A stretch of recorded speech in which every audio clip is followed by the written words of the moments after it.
1997年アメリカバージニア州、ここに住む当時22歳のリチャード・ノリスは両親と3人で暮らす至って普通の青年だったんです。しかしある日を境に彼の人生が一変してしまいます。ある日、酒に酔ったリチャードが自宅へ帰宅すると、些細なことから母親と口論に。リチャードは怒りに任せリビングにあったショットガンを手に取ります。するとあろうことか手に取ったショットガンの銃口を上に向けたまま誤って引き金を引いてしまったんです。そう、銃口から放たれた散弾はリチャードの顔を撃ち抜き、リチャードの顔が半分になってしまったんです。銃の暴発により顔の半分を失ってしまった青年リチャード。悲惨な傷を負ってしまった彼に待ち受ける運命とは。どん底の彼に光を差したのはある家族の愛だったんです。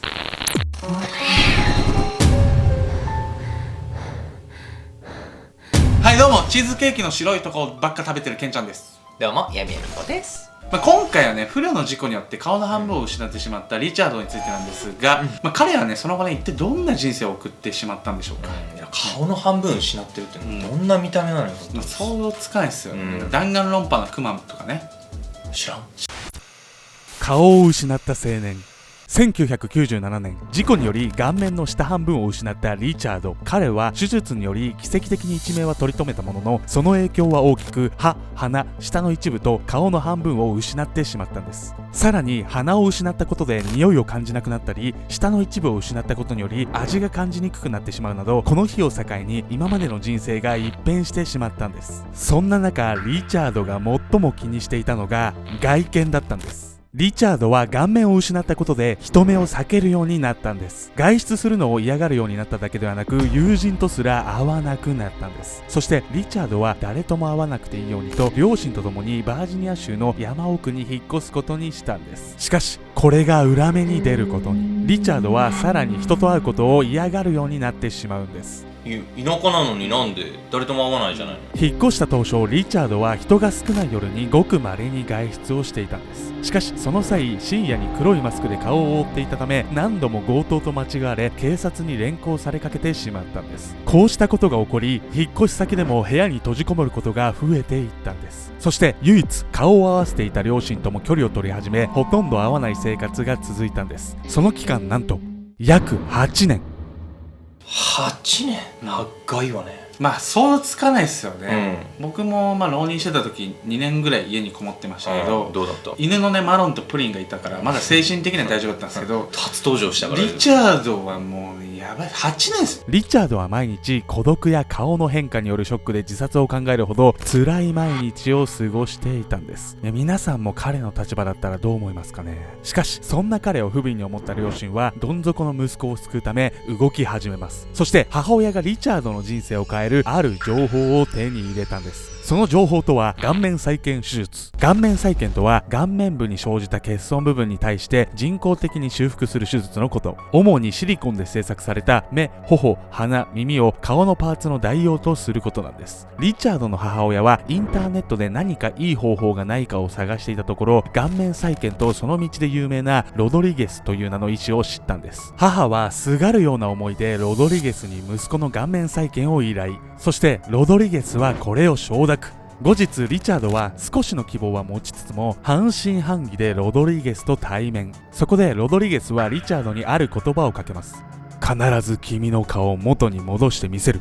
それを聞いたリチャードは再建手術を行い、新しい人生を歩む決意を固めたんです。ロドリゲスかっこよ。実際の再建手術ではシリコンではなく腕の肉を取り、鼻に似せた付属物を作ったり、両足から下顎の代わりになるものを作ったりと、かなり大掛かりな手術を行ったんです。ちょっとグロいわね。結構ね、一回一回超大変な手術なんですけど、リチャードはもう本当にね、頑張り屋さんでね、いい子いい子リチャード、数年間の間にね、10回も手術した。お前はすげえ。そのような手術は1回でもかなり大変なんですが、リチャードはそれらの手術を数年間の間に何度も繰り返し行ったんです。その数はなんと10回以上にも上るんです。これに耐えたリチャードかっけえわ。その結果、リチャードの顔は徐々に回復していき、あともう少しで人生を取り戻せる。リチャードに希望の光が差し込んだんです。しかしロドリゲスはリチャードにあることを告げます。そしてその一言がリチャードを再び絶望の底に突き落としてしまうことになるんです。それは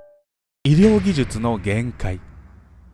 現代の再生医療は大きな進化を遂げているものの、その進化をもってしてもなお再生困難な場所が存在したんです。それが唇です。ロドリゲスは上唇と下唇が欠けている場合、再現するのは非常に困難であることを告げたんです。その結果、顔面を取り戻せると思っていたリチャードは再び希望の光を失ってしまうんです。せっかく何回も手術に耐えてさ、頑張ってたのに無謀すぎない？ちょっとロドリゲス医師、彼はねもうすごいんですよ。リチャードにねもうすっげえぶっ飛んだ提案をするんです。ロドリゲスの提案。再び絶望のどん底に戻ったリチャードなんですが、ある日ロドリゲスからリチャードの母親に一本の電話が入り、ある提案がされたんです。そしてこの提案がリチャードの人生の転機となるんです。その提案とは顔面移植。顔面移植手術とは言葉の通りで人の顔の一部を別の人へ移植することを言います。2005年に初めての手術が行われ、この時27件の症例数があったんです。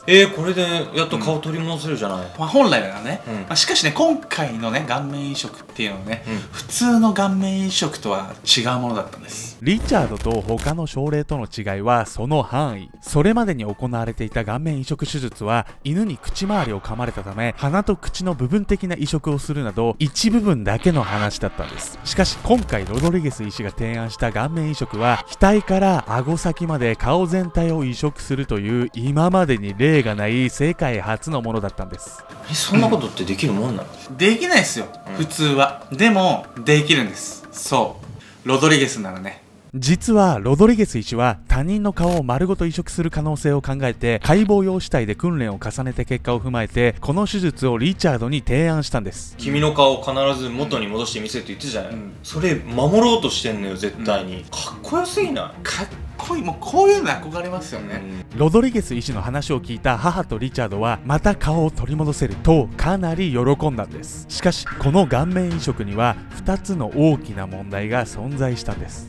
まだなんかあるわけ？いやそうなんですよ。さっきもね命の危険があるって言った通り、1つ目の障壁がその成功確率なんです。ロドリゲスが告げた顔面移植の成功率は約 50%。 またそれだけではなく、仮に成功したとしてもリチャードの体をドナーの体が受け付けなければ拒否反応が起こり死んでしまう可能性があるんです。そもそもリチャードの顔面移植ほど大規模な手術ではなくても、それまでに行われた27件の顔面移植手術のうち4件の患者が亡くなっているんです。そしてその恐怖は移植後いつ起こるかもわからず、一生つきまとうリスクだというんです。いや怖すぎ。2005年に初めて顔面移植手術を受けて成功したフランスの女性は、拒否反応を抑える免疫抑制剤を毎日欠かさず飲んでいたんです。しかし手術成功から16年後の2016年に拒否反応を発症したのか、長い闘病の末命を落としてしまったんです。さらに移植した顔も顔面が保てるのは10年ほどだといいます。顔面移植をしなければそもそも命を落とすリスクはないんです。生存確率 50%、 成功したとしても生涯死の危険があり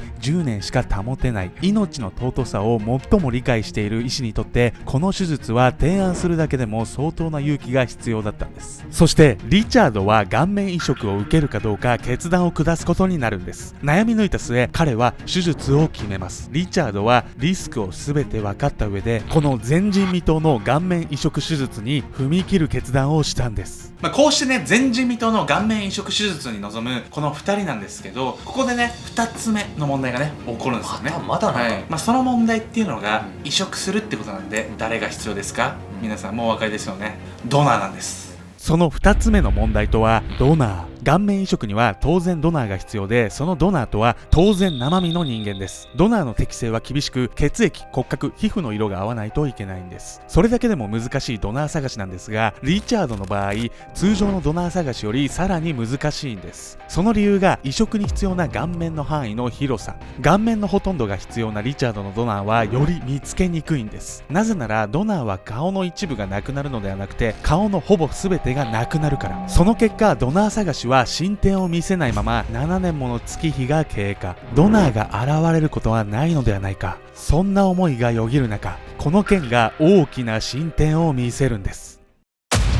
でも自分の顔にぴったり合うかなんて、なかなかそれ見つかんないよね。ほんと都市伝説のドッペルゲンガーレベルじゃない。いやそうなんですよね、ドナーを探し始めてからなんと7年もの月日が流れてやっと進展を見せ始めたんですが、その裏にはある家族の思いがあったんです。巡り合う2つの家族。